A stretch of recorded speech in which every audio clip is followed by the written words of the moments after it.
being exposed to people smarter and more successful than you is the most powerful thing you can do. You're stuck in the weeds of your business, and it's status quo, and status quo is fine. And they work with someone that's like just thinks at a completely different level, and you're like, that's possible? Yeah. How do you get exposed to that? How do you expose your team to that? What's up, everybody? Welcome to another episode of the Tech Leaders Playbook. Today we'll be talking about building a culture of innovation. We're doing it very differently today. I'm a guest on my own show with my awesome co-host and the gentleman that actually runs the show and does all the beautiful editing and all that, Nicholas and Tally. Thank you, brother, for being here. What's up? Glad to be Welcome. This is the first time we're doing it in person. Mm-hmm. Except the episode we just did. So this is the last time. So I'm excited to actually talk in person versus talking to a computer. Amen. Yeah, it's a much different vibe. Yep. Let's kick it into gear. Let's go. Here's a question I got for you. Since this is an episode about culture of innovation, Yep. How would you define it? Because people use innovation pretty loosely these days. Innovation, again, is another big buzzword, right? As you would say. It's innovation comes from like how you set it up, right? How you set up your organization. It comes from leadership and how they approach it. It comes from the kind of people you hire. People forget that. Like innovation does not all people are innovative, right? It's there's actually tests that shows you how creative they can be and how innovative they are. So if you want innovation, you can't just hire anybody. You have to hire people with that trait. Yeah. It comes from the amount of time you allocate to innovation. It comes from how you celebrate or punish failure, because that's huge, and also your vision, right? Your vision has to be so well communicated across the organization that the innovation is still towards the vision of the company, right, and your culture too. Like you can't come up with a brilliant idea that completely goes against your vision and your values. Yeah, because right? how we're going to implement it. We're not interested in implementing, and even if we do, we're not going to be proud of it. Right. So, I mean, like the word culture of innovation is not a one sentence thing to me. It's all of these things. Yeah. Is it synonymous with creativity, or would you say these are different in some ways? I think they're different. Right? Because someone could be very creative when it comes to art, music, science. They can have very creative, ideas, but innovation is its own thing, right? Like I feel like. Is it forward thinking in a way? It is. It's forward thinking. It's thinking outside the box. It's how you go around boundaries, how you look past obvious things. Like if you're a status quo type of person, you're gonna have a really tough time innovating because we've never done it that way. But there's this issue. But you're not supposed to think that way, and some people can't help it. Yeah. Right. Okay. So I think they're very different. Yeah. Like I could be a very creative person and not innovative at all, and vice versa. Like I think I'm a pretty good innovator. I'm a terrible creator. Like creative, and when it comes to like arts, I can't draw to save my life. Really? So if you put a gun to my head and you're like, all you have to do is draw like a stick figure. I could do a stick figure, but like draw like a person. Just make sure it looks like a human being. I'll probably destroy it, and you'll probably have to kill me. So let's not do that. High stakes. High stakes, man. So I'm not creative at all. Gotcha. Even when it comes to singing or any of that stuff. I got rhythm so I can dance, but that's about it. Nice. So I don't have the neat creativity trait from that perspective, but I can think very innovative. Yeah. Sweet. I'm glad we defined it because that makes a lot of sense. Innovation means because you can be creative in the terms of what you're doing and you can stay within that box. Yes. You can have creativity within a box. Yes. Innovation sounds like you're willing to see the box and either iterate on top of it or push beyond it. So that brings me to this next question. If we have this box, we have this status quo, how do we balance the need or necessity for innovation? Well, also the need for stability, because we can't innovate on something that doesn't have a strong foundation, really. Really good question, because you can't go chasing your tail. Right, you can't go spend 100% of your time on innovation. I think it comes down, even here, I don't know if you see it right there, Nicholas, but there's two tracks that we talk about. One is like working in the business, one is working on the business. So I look at it from that perspective. I think 80% of your time should still be 80 to 90% of the time should be focused on things that are in the moment, that are driving revenue right now, right? The products that you've already created, the services you already have, the approach you're already using. 10 to 20% of your time should be allocated for innovation and creativity and new things, unless your role or your team's role is different. Yeah. So for example, in my company, we're in the EOS system. I'm what they call the visionary in the organization. And what that means is way more than 10 or 20% of my time needs to be focused on innovation. And that's not, I couldn't do it anyway. Like, it's not how I am. I'm constantly creating ideas, almost too many. One of our advisors is like, man, you're the most innovative thing I'm thinking. Can you slow down? Like, he's a smart guy. Like, he's like, we got to focus on some of these basic things. So in my role, it's more than 10 to 20% of the time. It might be 30, 40% of the time I'm thinking about new ways of doing things, looking beyond the horizon, really looking forward thinking, working on the company versus in it. So that's one example. Your role could be more focused on innovation and forward thinking. And then the team, like an R&D team, obviously is going to probably spend 50 to 80% of their time trying to innovate. Or let's say an incubator. You know, a lot of incubators, they are given business problems and they're just supposed to solve them with products or ideas, right? So again, besides those three concepts, I think you should be focused 80% of the time on your core business. Yeah. Wow. I've heard a lot of different takes on terms of like in the business versus on the business. Yeah. And most folks that I've heard have said, remove yourself as quickly as possible. But I think there is a lot of great advice to be said about mastering in that 80% of time that you're dedicating in the business, like master those things, because then that 20% is going to be way more fruitful because you can take it way further. Yes. And maybe that's where people are going wrong. I mean, I'm sure there's a lot of areas people are going wrong, but maybe being too zealous of like, I'm going to get out of my business quickly because I want to be the owner. And then I kind of lose sight of what's even happening, and then I can't innovate at all. Correct. Yeah, I hear that too, because a book will tell you that, right? A lot of books will say you should be, as a CEO, you should be working in your business 5% of the time. Good luck with that. I mean, again, don't talk to anybody. Yeah, don't talk to anybody. Get out of the business as soon as you can. I don't believe in that, right? Again, that could be a very specific role. Maybe you can, when the company's big enough or mature enough or set up in a fashion where you can do that, good for you. But it's rare. And if you remove yourself too quickly, you're going to lose sight of what your company is. And your culture, if we can just be honest, your culture really is its founders, personalities. It is, right? We forget that is a culture. Yes, as you get bigger, you get a little bit past that, but the first few years, or as until you're at least 100, 200 people, your culture is really, really heavily resonates of who you are as a person. So if you're never around and you're never in the business, you don't know what your customers want. You don't know what your employees want. How are you going to innovate? You know what I mean? Yeah. Here's something I've heard around culture as well. So we're talking about how to cultivate a culture of innovation in some ways. I've heard that every time your team doubles, your culture changes. So you have to be more intentional about like the vision you have for it. So if you have 2 employees, when you go to 2 to 4, it's going to change. When you go to 4 to 8, it's going to change. 8 to 16, it's going to change. I know we're talking, it's almost your leadership top down. Yeah. Do you have any practical implementation of creating a culture of innovation, especially when your team is doubling? Yeah. I think, again, it starts with the interview process. Isn't that weird? It all goes back to the people you choose. Wow, very beginning. Yeah. I mean, you have to, because if you're looking for a type of person that's innovative or wants a culture of innovation, is willing to fail a lot, because that's what innovation is, then you have to hire for those traits. And you have to right off the bat be like, hey, I want you trying things, I want you failing. And so people look at you kind of funny, and they nod their heads because they've heard this, but they don't understand. Yeah. Or they hear it and they don't believe it. Yeah.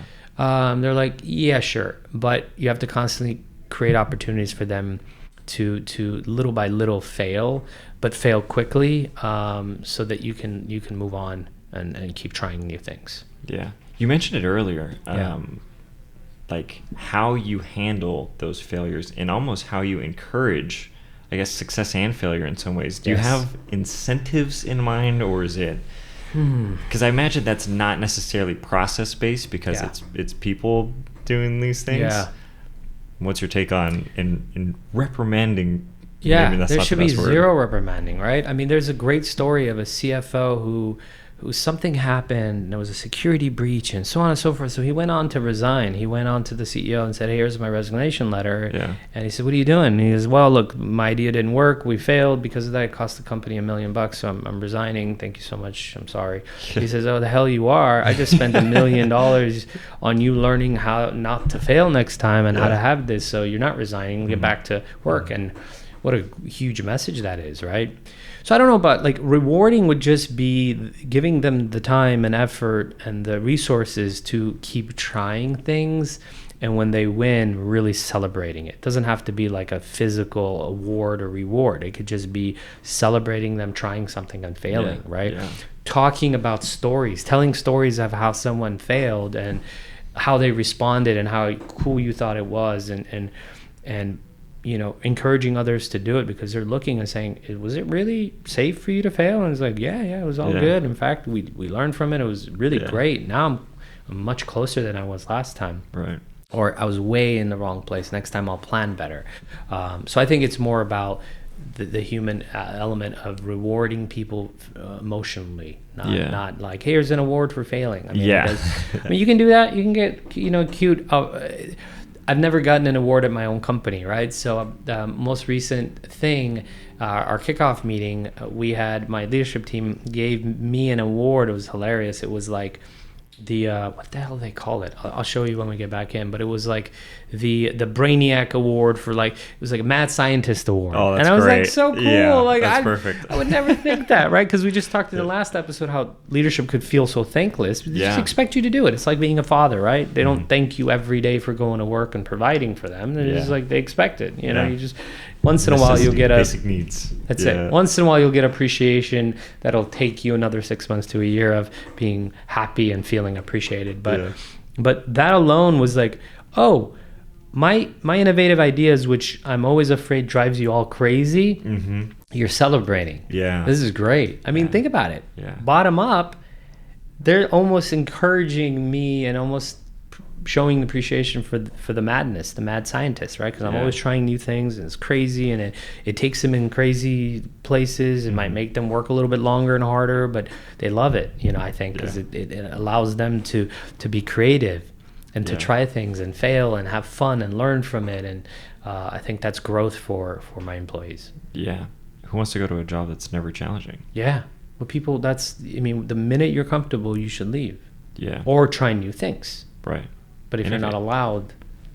That's a great loop to kind of think through, too, of like, the culture of innovation is top down, but if it's well received, it'll make its way back to the top of, like, this is making sense, this is working. Absolutely. You know, it comes back and then it filters down for more. Absolutely. And you'll know by the excitement of your team how they embrace your innovative ideas, right? Because my team gets excited and they kind of go like, nice, when are we going to see this thing? It tells me like they're into it. They appreciate it. If they roll their eyes, there's another idea that's never going to work, then I already know either I have the wrong people or I should not be in this innovative role. Or it's a horrible idea. It's a horrible idea, and they're like, no, don't do it. They won't roll their eyes at me. Here, they'll just say it like, I'm worried this is not a good idea, boss. Well, tell me why. Like, you know, and it's safe to push back there too. Yeah. You know. What are the most common barriers to trying to, you know, bring a culture of innovation to life? You know, hiring the wrong people is a big one, right? Because then there's no creativity in the room, and you're really working hard. They're like, give me an idea. What do you think of this idea? And it's good. Just a lot of head nodding. It's tough. You could have wonderful people that just don't care about those things, and they don't want those things, and they look at it as stress. That's one. That's a barrier. Two, on the other end, if you give them so much work where 100% of the time has to be on just pure execution, where's the space for them to be innovative? Yeah. Right? So it's not enough. You have to send them to conferences where they can learn from someone else other than you. You have to send them to think tank groups. We have books.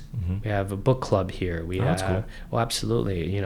People are going, like, for example, the team's going to NVIDIA conference and the Google Cloud conference and Google Next, and we bring in speakers so they can learn from someone else other than me. Yeah. With my kids, I try to expose them to really smart people as they grow up, so they can not just take my word for everything, and they can learn from different people and different approaches. So the barrier there is you have a culture of innovation that you supposedly want or say you want, but really you don't, right? Because you're stressing your team out. Every time they fail, they see it in your eyes, and nothing's celebrated and nothing's implemented.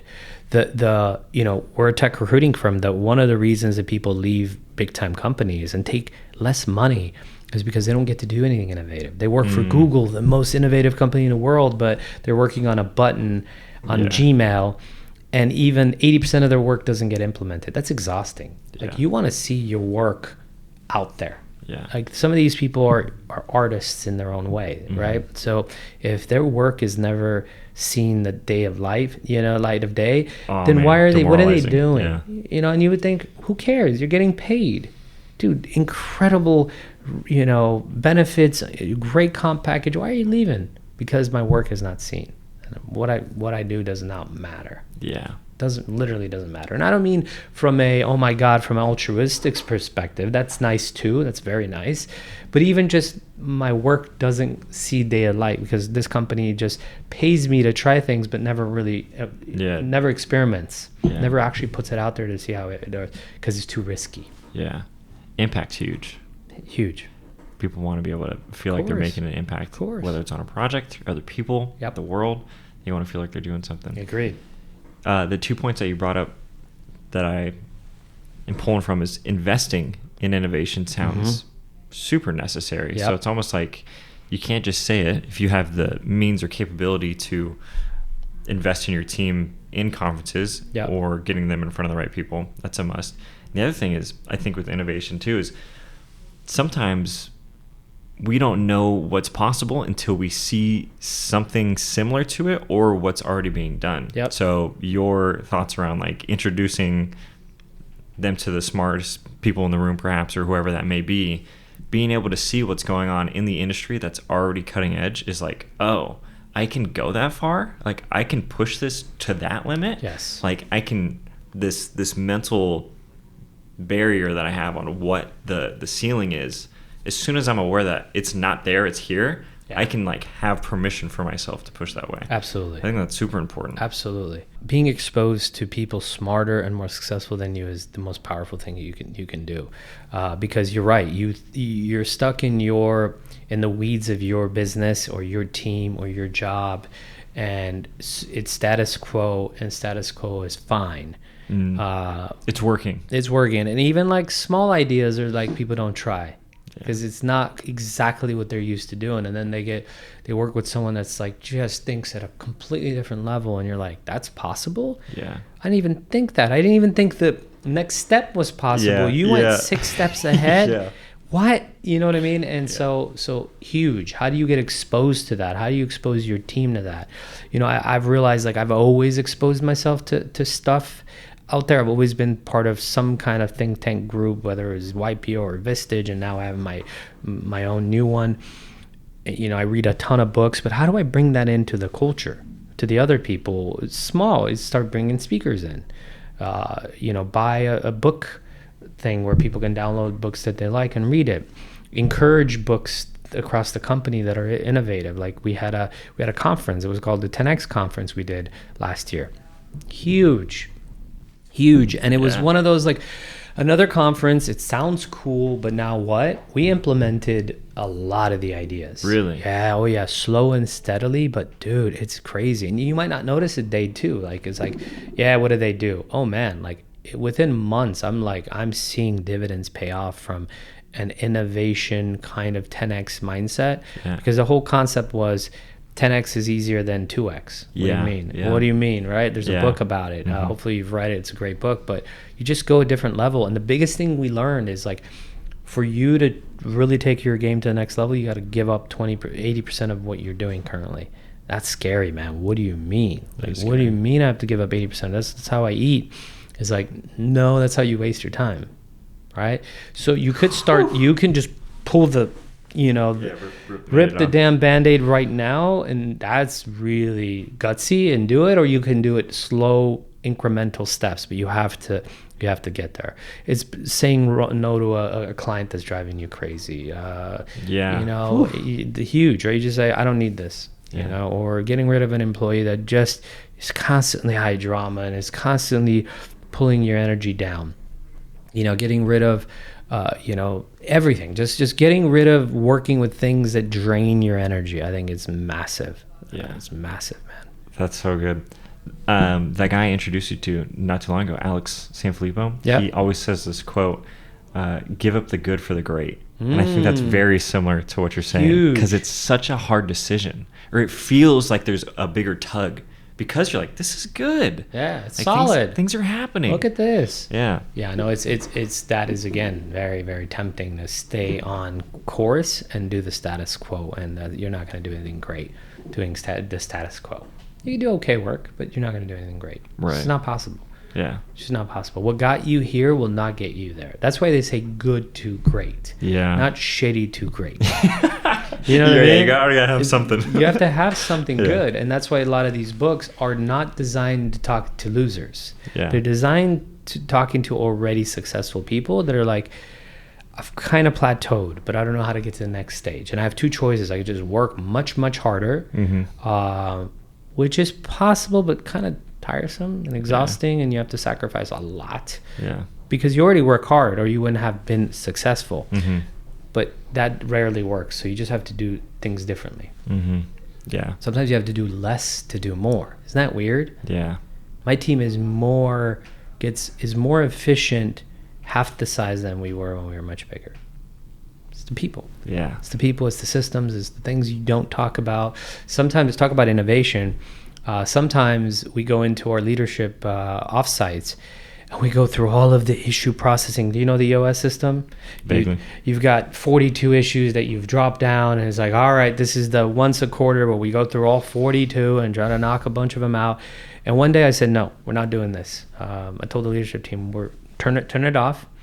We're going to do opportunity gathering versus solving issues. Oh my God, dude. I was like, everybody write down every idea you have in the next 15 minutes. And no, don't think like, but that's not possible because no, you can't do that. You just write them down. Free range. If they're dumb, we'll tell you they're dumb, or we'll tell you, ooh, long term. Yeah. Oh, dude, the stuff we're able to do. I mean, like, it's insane. But when you're just doing a status quo, yeah, that's an issue. That person wants an extra week off, and okay, that's a problem, because it's like, oh, it just drains your energy, man. Yeah. You have no brain capacity for big stuff, yeah. As an organization. So that's huge too. And then you have to have space to innovate, in other words. Yeah. Brain capacity is huge, actually huge. A very huge topic that I feel like is not super discussed. Yeah. So let me toss this question away. Please. Maybe we'll find our way to it. I'm a leader. Yep. Early in the game. I want to cultivate some innovation in my company. What are my first steps? As a leader, do you already work for the company, or you're looking to work at a company? Let's say I own the company. Or you own the company? Yeah. Oh, nice. Okay. Great question. Because I was going to say, if you're an employee, first make sure you interview that company to make sure they will allow that form of innovation. Yeah, that's good. But deep questions, not like, hey, you guys have a culture of innovation? Nope, we don't. No one says that. How do you like the day-to-day here? I love it.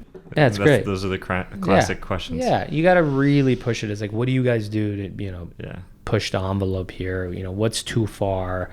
How does failure look at that? How do you take in feedback? But forget that. You said you're a leader. You started your own company. How do you create a culture of innovation? Mm-hmm. Okay, so this is very important. You have to first understand yourself, right? You have to kind of do a little bit of self-talk or self-reflection. And do you really want to innovate? Mm-hmm. Or do you want to pretend you want to innovate? Because it looks good. Looks good. Yeah. It's good. No one says... Sounds great out of my mouth. Anything that you would never say the opposite of, yeah, you won't say. Like we're a great company. You would never say, we're a shitty company. You would never, we're an innovative company. You would never say we are not an innovative company. So it almost means nothing to say it. So it's like, are you willing to take the financial and the time risks to be an innovative culture? Because again, everything great comes at a price. Because when you innovate, you're risking a lot. Yeah. Because you're not focused on the money maker. You're literally openly telling your team, go read a book during work hours. Go take a class. Go to this conference and miss 3 days of work. Let's get 4 of our most important people or 8 of our most important people in a room to go in circles for 8 hours versus solving real problems. Yeah. Or doing the job. 42 issues. Yeah, man. So these things come at a price. And also you as a leader, you have to throw money at those things. Yeah. Resources and money, because someone brilliant will give you an idea and then you'll be like, great, do it. And they're like, okay, but I need to hire someone to do this and I need some money for this and you're like, of course. There's money and resources that need to be applied to these innovative ideas. Otherwise they're not that innovative, right? If you can just do it for free with very little time, it's really not innovative. Maybe it's creative, maybe it's outside the box. You could try it. Maybe it's just a different email you send is a little different. That's not innovation. Innovation is trying new services, new teams, new products, new services, new markets, a completely different business. That's innovation. And so that takes money and it takes risk. How risk averse are you?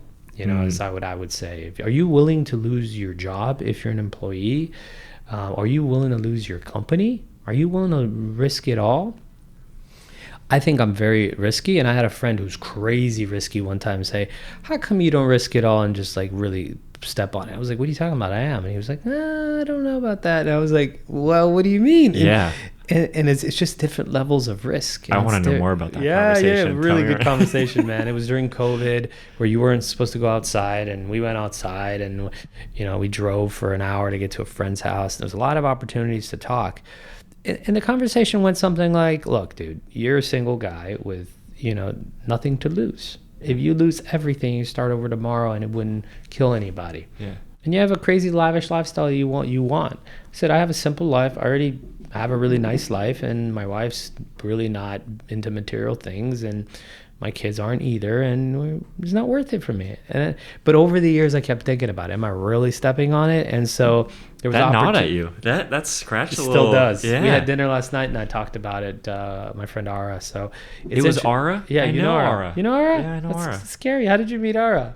I went on a hike with him, believe it or not. That's hilarious. Great guy. So very interesting mindset, right? Very unique. And again, I wasn't wrong. I mean, all those things I said was true. I didn't need to risk it all for what was left. And I had a lot to lose. For him, he was single, younger, less to lose at that time. So that's kind of how I look at these things is like, are you truly willing to risk it? And at what level? Sometimes you don't have to risk it all. Sometimes you have to risk it all. You got to determine who you are as an individual and as a leader, and truly are you a perfectionist? If you are, it's going to be very difficult. You can't be a perfectionist, and because some of these products you're getting it out to like 50-60%, and you openly talk about failures. I talk about failures here all the time. We started a construction recruiting arm. You didn't know about it. I didn't know about it. It was killed before. It was killed very quickly. Was it a failure? Could I have sunk more cost into it? Could I have muscled into it? No, because I very early on figured out the person running it is not going to work. So sunk cost fallacy. Nope. Bye. On the other side, we I don't know if you know, but we incubated and launched a algorithmic trading recruiting firm called Phionics. Oh, dope. With a guy named Max who worked here for 7 years, and that has been a success. Awesome. And along the way, it wasn't, and there was frustration, and there was possibly him willing to let it go because it was like, it's too hard. I kept pushing him, and that has been a success. You see what I mean? So people usually only see the successes. They don't see all the failures and the admittance of the failures. I love telling my leadership team, it's like, this one's on me, guys. We screwed up. We're going to let it go. Or sometimes I keep fighting to make it work, and it does work. We iterate. We try it differently. certain locations, certain teams, certain groups, different product lines, whatever. I have 80% of the investments I make are failures. Like in startups that I invest in. It's normal. 70% are usually failures, like completely failures, will be out within 2-3 years. 1 or 2 are going to be like barely trickle by, maybe give you pennies on the dollar, and there's that one that is a huge success, right? Yeah. Huge, the hockey puck, or not hockey puck, hockey stick success. But you just got to expect failure, man. And it's painful because you're like, I threw money at this startup and time. Yeah. And time, a lot of time. I mean, you have your own startup. I mean, you guys are going to have to obviously go through some ups and downs and stuff like that, but it's exciting. But if it doesn't excite you and it's all fear, then you're not the right person. Yeah. But it should give you some fear. Yeah. You know, something I heard yesterday is a very successful friend of mine was like, I'm kind of bored and I'm getting too comfortable. Interesting. And I don't want to innovate anymore because I'm comfortable. And like one of the ideas was, you know, billionaires take all the money out of their companies so that the companies never get comfortable. And they keep the pressure on. Yeah, because if a company has a lot of money in the bank, are they really chasing that AR? No, it's like, it's fine, whatever. I don't want to bother my clients. Are they really pushing sales? It's like, no, we'll fine. We've got plenty in the... That's a trick. Yeah. And sometimes it wasn't even to demotivate or like put a fire on their employees. It was to put a fire under their ass. Yeah. So that's what happens a lot is once you get comfortable, you stop innovating. Because why? I'm comfortable. I'm comfortable financially. I don't have to work as hard. This is what I've been working toward. Yes. You know, now I'm here. I'm here. I've made it. I've made it. Let me enjoy it. But what you'll quickly realize is the enjoyment is, again, it's in the journey. It's in the game. So we're addicts, right? Like in a way, entrepreneurs. So it's like you get there and you're like, cool, I want to go on another journey. Think about it. When you go take a vacation, you don't go, oh, this is good, check. All right, let's get back to it. You know, you go like, this is amazing. This energized me. I should take another vacation. Yeah. What's next? Where else can I go? Where can I go? It's the same thing with innovative entrepreneurs. They're constantly trying new things and sometimes at the same time, unfortunately and fortunately. And it's just, it's who we are. Yeah. We're nuts. Yeah. Definitely. And you'll be one of us. You're nuts too. Look forward to it. Yeah. I feel like I am a little nuts you already. You are. And that's, enough time spent with us, you will absolutely be nuts. Yeah. It's in you. It's the ideal. Something that you're mentioning too is all of this, or a lot of this is character traits of the visionary, which I feel like is good, is a double-edged sword. Is good if you're willing to put in the work on yourself and be self-aware and take note of all the things you said. Like, do I have a high risk tolerance?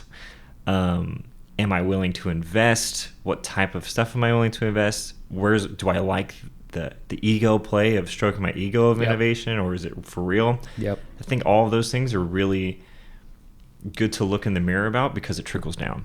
It trickles down throughout the whole company. And I also feel like people can smell when you're inauthentic about those things too. Correct. Yeah, man. There's a lot of ways to go around it. You could have innovation labs. You can have a team that's only focused on new products or lines. You can incubate little startups within your company, but just be ready to fail. It's going to happen, man. And it is an ego blow. Yeah. Because people look at you and they lose a little bit of that, like, everything this guy touches is gold. No, it's not. It's not possible. Yeah.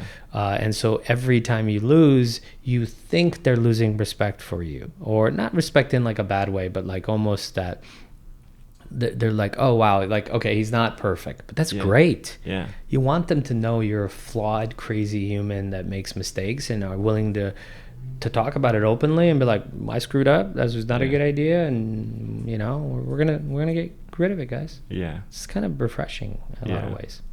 The word embarrassment is coming to my mind. Being willing to be put in that position. You don't have to feel embarrassed, but be willing to put yourself in a position that could potentially have that result. I think that's actually pretty crucial. And if you're easy on yourself, you got to be ready to be easy on them when they fail. That's another thing. 'Cause you could be the big guy, like, look, I messed up, it's okay, we're moving forward, and then give people crap for trying new things and services, and it failing is not going to work. By the way, the startup that we did with Phionics, a lot of people warned against it, including myself. Because I told him, I said, pick 3 industries, you know, AI, this, that, and he chose something. I was like, seriously? The first That's the one? Yeah. Yeah, I was like, seriously, that's tough. And we asked some experts, they're like, oh yeah, don't do it, man. That is such a niche, hyper niche. It's so difficult. And, sometimes those people need a year to switch jobs. And we went, moved forward. But along the way, there was a quick pivot. It was a quick pivot from something else that he wanted to do, but it wasn't ready. Right? The industry wasn't quite ready for it. It was too early. You want to be early, but if you're too early, you got a problem. I mean, think about all the companies that were Twitter competitors 7 years before Twitter, and they could have succeeded, but it was too early. Yeah. Sometimes you're too early. Sometimes you're too late. Sometimes you're just right. Yeah, timing's a big thing. Yep. Speaking about failure, I want to wrap this in. I don't know if this question entirely fits, but it's present in my noggin. We've talked a lot about like our relationship to failure and our relationship to leading with innovation. Is there a space for emotion to be involved in terms of, if I know failure is going to be such a prevalent part of this journey, how attached should I be to the outcomes of things? How attached from an emotional perspective? That's a great question. Look, if you really care about it, you're obviously going to go all in. Right. That's one way you got to think about it. So, for example, if you're trying to solve a problem for a loved one, to solve like a real medical issue, how deep are you going to go? Yeah. You're going to go really deep. If you're just took a service that you offer and you pivot a little bit, it's weird. You can't be too married to it, right? Because you have to be willing to kiss it goodbye. Yeah. Right. And again, sunk cost fallacy comes into play a lot. It's like, oh, but we've spent so much time and money on it, and let's give it one more go. Let's give it another quarter. You can't be overly attached. You have to be ready to say no when it's ready to go. Interesting. I met a friend of mine who has historically been a corporate guy, and he went and did a startup, and he was leading the startup. Oh, and it was rough. And he was like, I was like, how are things, man? He goes, you'll meet him one day. Great guy. He's like, well, we got about 4 months, and then we're gonna call it a day. And I was like, what do you mean? It was just very like matter of fact about it. Yeah, it's just almost like, if we can't get these 4 or 5 customers, I have some in the pipeline, so don't worry, because I was like worried for him because he's a friend. And he said, if those work out, I think we'll give it a go. And if it doesn't work out, we'll wrap it up. We didn't find product market fit. It's time to wrap it up. And I'm like, oh, like that? It's really refreshing. And he said, even if we find 10 customers, but we find that we can't really genuinely solve the problem long term, or they're not going to be long term, we'll probably still give it a goodbye. Wow. Very analytical. Yeah, and he likes the product. He believes in it, obviously, but sometimes you just have to know there's no product market fit for this product. It's time to say goodbye. Yeah. Whew. That's a big decision. You got to make quick decisions. That is my biggest weakness still. I still take a little extra time than I should saying goodbye, because for me there's a human element to it. There's a human, that's hard. That's hard, right? I wish, it's a weird thing to say. I wish I was a little more what's the right word? Just a little more vicious with my decision making. Just cut it. It doesn't matter who's doing it.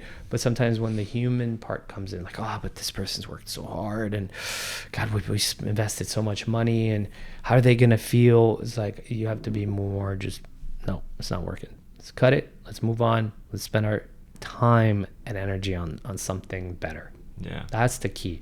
It's the opportunity cost that we don't think about often. Yeah. We think about the time we've already spent, and the money we've already spent, and the resources we've already allocated. What if it works out? And God, we spent so much time. How about the opportunity cost of doing something better? Yeah, and taking those extra moments of time, sometimes it'll gnaw at me. It'll take up so much space that I can't make those other decisions well, which I definitely relate with. Nicholas, do you mind if I talk a little bit about kind of some of the really, really important factors to creating like an innovative culture? Please. Right? Because you brought it up earlier, and I kind of generalized it, but I want to actually like talk about it. And I took even some notes, which I really do. You know that. Yeah. So we got to make this work. Let's do it. Yeah. So I think first, we talked about it a little bit, but leadership has to do a really good job at creating the vision and communicating the vision, so that people know what the vision is, so they can innovate towards it. Right? We talked a little bit about that. It's about how you approach it as a leader. It's about you have to have good collaboration. That's another thing we didn't talk about. People forget, like, the best ideas are done usually by teams or groups, individuals, and typically done in person. I know the world has changed. I know I can meet someone in Bosnia over a phone. I mean, it's crazy. Like 80% of my pitches are done on Zoom now when someone pitches to me, and it's fine. Right? I meet them, I spend the time with them, but it's just something about innovation that involves in-person collaboration and physical eye contact and touching and being in a moment. Yeah. So I think that's very important. Body language is huge in communication, and we miss a lot of that. Huge, man. And you trust me, I know my trainings, when there's someone that's virtual, and the trainings that I do in person, very, very different. My talks and stuff like that. Resources. Again, we talked a little bit about this, but I want to make sure you have to give your team resources, and the resources sometimes are just your ears, that they can run ideas by you. Sometimes it's a conference room. Sometimes it's like right now, as you notice, my team is getting ready to do a session, and they're going to need 2-3 hours in a conference room without working on the business. They have to do something innovative and creative. They need the time, and then money. It will cost you money. Be ready for that, and give enough time, money, and resources, and be ready to drop a bomb. Meaning, you could shoot a bullet, which is just, let's try it. Okay. Wow, it's working. Drop a bomb. Right? You don't go slow. It's like if you and we'll talk hopefully in a different episode. Burning the boats is like, oh my God, this is it. Let's burn the friggin' boats. Let's drop a cannon on this thing, and all this team and money. Let's hire and do it quick before you lose that momentum. And also, we talked about autonomy. Like you have to allow your team autonomy. You have to trust that what they're doing that doesn't look like their day-to-day job is work.